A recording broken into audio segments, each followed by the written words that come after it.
Hello everyone. कोशिका जीवन की मूलभूत इकाई में पिछले लेक्चर में हमने लाइसोसोम तक पढ़ लिया था।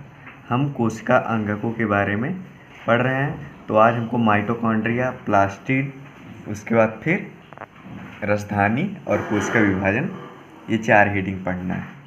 उसके बाद ये आपका ये चैप्टर ख़त्म हो जाएगा। और जो अब तक ऑनलाइन क्लासेस चल रही हैं 2-3 दिन और चलेंगी, उसके बाद ऑनलाइन क्लासेस को बंद कर दिया जाएगा। फिर जो पीछे इतने लेक्चर्स, लगभग 120 वीडियो, तब तक अभी 115 या 16 वीडियो हो चुके हैं इस वीडियो को लेके, और कल 2 दिन में और कुल मिला के 120 समझ लो हो जाएंगे। तो 120 वीडियो में आधे आधे दोनों क्लास 9 और 10 के हैं। तो आप लोग उन्हीं को रिवाइज कीजिएगा। और जिनका, कई लोग अभी होंगे जो कुछ लेक्चर्स देखे हैं, बाकी कोई देखे नहीं, तो पूरा लेक्चर जितना पढ़ाया गया है सबका नोट्स तैयार कर लीजिएगा। तो आज हम शुरू करते हैं माइटोकॉन्ड्रिया से। माइटोकॉन्ड्रिया क्या है? ये माइटोकॉन्ड्रिया कोशिकांगक जो होती है दोहरी झिल्ली की बनी होती है। यानी जो कोशिकांगक है इसके चारों तरफ 2 झिल्ली का आवरण होता है। झिल्ली मतलब मेम्ब्रेन बोलते हैं, जो आवरण होता है उसको झिल्ली बोलते हैं, दोहरी झिल्ली होती है। तो जो इसके बाहर वाली झिल्ली होती है उसमें छोटे छोटे छिद्र पाए जाते हैं, जबकि जो भीतर वाली झिल्ली होती है वो ऐसे मुड़ी जैसी संरचना होती है। बाहर वाली झिल्ली मान लो ये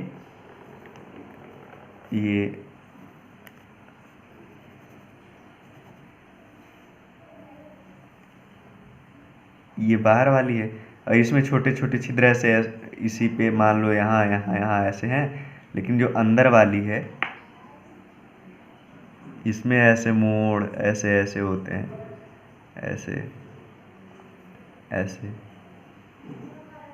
ऐसे ऐसे। तो ये क्यों होते हैं ये अंदर वाली झिल्ली में? ताकि ज़्यादा स्थान मिले, और जितना ज़्यादा ये स्थान रहेगा उतना जो रासायनिक क्रिया के लिए ज़्यादा क्षेत्र मिलेगा। और रासायनिक क्रिया से इसमें एटीपी बनता है माइटोकॉन्ड्रिया में, और एटीपी ही हमारे शरीर के लिए ऊर्जा का स्रोत होता है। तो जो एटीपी होते हैं वही ऊर्जा के रूप में माइटोकॉन्ड्रिया में संचित रहते हैं। इसीलिए इसको कोशिका का पावर हाउस कहा जाता है। इसको भी नोट कर लीजिएगा कि माइटोकॉन्ड्रिया को कोशिका का पावर हाउस कहा जाता है। तो माइटोकॉन्ड्रिया में उसका खुद का ही अपना डीएनए और राइबोसोम होता है। जैसे सब कोशिका में अलग होता है, बट इसका खुद का अलग से डीएनए और राइबोसोम होता है, जिसके कारण वो अपना प्रोटीन का संश्लेषण खुद ही कर लेते हैं, कुछ प्रोटीन्स का। उसके बाद अब है प्लास्टिड। प्लास्टिड क्या होते हैं? प्लास्टिड केवल पादप कोशिकाओं पाए जाते हैं। तो ये जो होते हैं 2 प्रकार के होते हैं। एक होता है क्रोमोप्लास्ट और एक होता है ल्यूकोप्लास्ट। अब क्रोमोप्लास्ट क्या है? क्रोमोप्लास्ट रंगीन होते हैं, यानी कलरफुल होते हैं, इसमें रंग पाए जाते हैं। ल्यूकोप्लास्ट क्या होता है? या तो ये सफ़ेद होता है और रंगहीन होता है, इसमें कोई रंग नहीं पाया जाता है। और जो रंगीन वाला क्रोमोप्लास्ट है, तो जिस क्रोमोप्लास्ट में क्लोरोफिल नाम का पिगमेंट को वर्णक कहते हैं। वर्णक मतलब जो कलर देता है, जो पदार्थ वही होता है। तो क्लोरोफिल नाम का वर्णक पाया जाता है, इसलिए, और जिसमें क्लोरोफिल पाया जाता है जिस क्रोमोप्लास्ट में, उसको क्लोरोप्लास्ट कहते हैं। और क्लोरोप्लास्ट प्रकाश संश्लेषण के लिए बहुत आवश्यक है।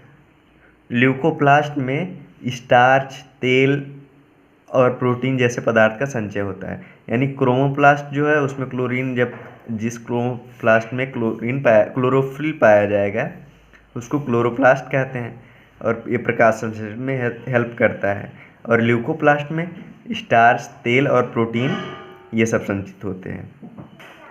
माइटोकॉन्ड्रिया की तरह इसमें भी उसका खुद का अपना प्लास्टिड का भी अपना डीएनए और राइबोसोम पाया जाता है, जिससे ये भी अपना प्रोटीन का संश्लेषण कर लेता है। अब इसके बाद हमको पढ़ना है राजधानियाँ। राजधानियाँ क्या है? ये एक प्रकार की संग्राहक थैलियाँ होती हैं। किसकी संग्राहक? जो ठोस या तरल पदार्थ कोई हैं तो उनका संग्रह ये करती हैं कोशिका के अंदर। तो जंतु कोशिकाओं की जो राजधानियाँ हैं इनको अंग्रेजी में हम लोग वैक्यूओल कहते हैं। राजधानी को वैक्यूओल कहते हैं। तो जो जंतु कोशिकाओं की राजधानियाँ हैं वो छोटी होती हैं। किसकी?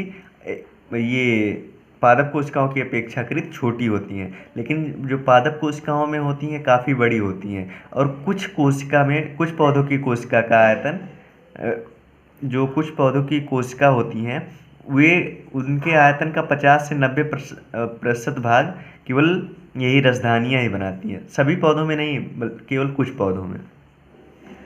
जो पादप कोशिका का राजधानी होता है वो एक द्रव्य यानी किसी न किसी पदार्थ से भरा होता है, चाहे वो ठोस हो या द्रव हो। तो ये जब कुछ उसमें भरा रहेगा तो कोशिका को कठोरता ये इससे मिल जाती है। जैसे कोई पदार्थ उसमें भरा हुआ है तो कोशिका में दृढ़ता आ जाती है। और कुछ पौधों की राजधानी में ये जो अमीनो अम्ल है, शर्करा और अनेक प्रकार के कार्बनिक अम्ल और कुछ प्रोटीन भी पाए जाते हैं अनेक राजधानी में। अमीबा में जो होता है उसमें खाद्य राजधानी पाई जाती है, यानी उनके खाने पीने का जो सामान होता है उसमें जाके संचित होता है। कुछ एक कोशिकीय जीवों में क्या होता है कि जो राजधानी होती है वो अपशिष्ट पदार्थों को शरीर से बाहर निकालने का कार्य करती है। यानी जो भी पदार्थ कोशिका के अंदर जितने भी अपशिष्ट पदार्थ बनेंगे वो चले आएंगे राजधानी में, उसके बाद राजधानी से इनको शरीर के बाहर निकाल दिया जाता है। अब हमको क्या पढ़ना है? कोशिका विभाजन। जो पुरानी कोशिकाएं हैं, जो नई कोशिकाएं बनती हैं वो पुरानी कोशिकाओं के विभाजन से बनती हैं। ये पहले ही लेक्चर में बता दिया गया है, पहले या दूसरे लेक्चर में इस चैप्टर के। तो जब जो नई कोशिका के बनने की प्रक्रिया है उसी को कोशिका विभाजन कहते हैं। यह दो प्रकार का होता है, एक सूत्रीय विभाजन और दूसरा अर्धसूत्रीय विभाजन। ठीक, तो हमको क्या पढ़ना है? सूत्रीय विभाजन। सूत्रीय विभाजन में क्या होता है? इस प्रक्रिया का जो विभाजन होता है अधिकतर किस लिए होता है? वृद्धि करने के लिए होता है। कि किसी भी जीव के वृद्धि करने के लिए जो विभाजन होता है, आवश्यक विभाजन, वो सूत्रीय विभाजन के द्वारा होता है।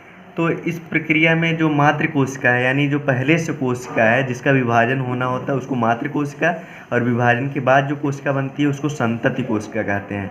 तो जो मातृ कोशिका जब विभाजित होती है तो एक समान की दो संतति, यानी उसकी जो विभाजन के बाद जो कोशिका बनती है उसको संतति कोशिका कहते हैं, और जिसका विभाजन होकर बनता है उसको मातृ कोशिका कहते हैं। तो मातृ कोशिका जब विभाजित होती है तो जब उसमें सूत्रीय विभाजन होता है तो दो संतति कोशिकाएं बनती हैं एक जैसी। और अब हमको पढ़ना है दूसरा अर्धसूत्रीय विभाजन। अर्धसूत्रीय विभाजन में क्या होता है कि मान लो ये एक कोशिका है, ये कोशिका है, ठीक। इसमें क्रोमोसोम पाए गए, मान लो ये 4 हैं, 4 क्रोमोसोम ऐसे ऐसे हैं, ठीक। तो इनका जब विभाजन होता है अर्धसूत्री में क्या होता है? ये 4 हैं, ठीक। मान लो पहले 4 जोड़े में हैं, ऐसे 1 जोड़ा, 2, 3, 4 जोड़े हैं इनमें। तो जब विभाजन हो जाएगा इनका, इनमें एक विभाजन नहीं, 2 विभाजन होता है, 2 बार विभाजन होता है। तो ये 2 जोड़े इसमें आ गए। उसके बाद फिर इनका एक बार और विभाजन होगा। तो इस प्रकार जो अर्धसूत्रीय विभाजन है उसमें मातृ कोशिका से 4 नई संतति कोशिकाएं बनती हैं, लेकिन जो उनका गुणसूत्र है वो आधा हो जाता है विभाजन के बाद, आधा। जैसे देखो इसमें 4 पेयर थे, 4 जोड़े थे, इसमें 2 जोड़े बचे हैं, इसमें सब में एक, इसमें 2, एक इसमें चला गया, एक इसमें हुआ तो एक इसमें। तो ये अर्धसूत्रीय विभाजन की प्रक्रिया है। ये अर्धसूत्रीय विभाजन फर्स्ट है, ये अर्धसूत्रीय विभाजन सेकंड है। तो इस प्रकार ये आज लास्ट लेक्चर था इस चैप्टर का। ये चैप्टर आप लोग का ख़त्म होता है।